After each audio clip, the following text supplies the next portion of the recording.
Hi everyone, I'm back with another video. In today's video, I'm gonna show you how to keep Pinterest account private.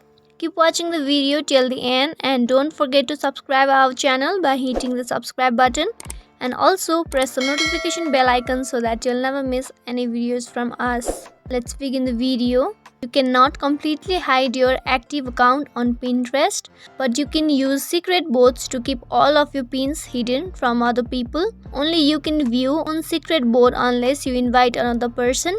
In order to make your board private on Pinterest, open Pinterest app and log in your account. After that, tap on your profile icon, which is at the bottom of the page.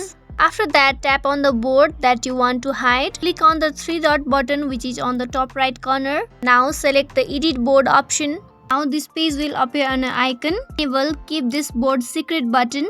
Simply tapping on it. You can do this to all of your boards in case if you want to make them private. After enabling the option, you can tap the done button. In this way, you can keep your Pinterest account private.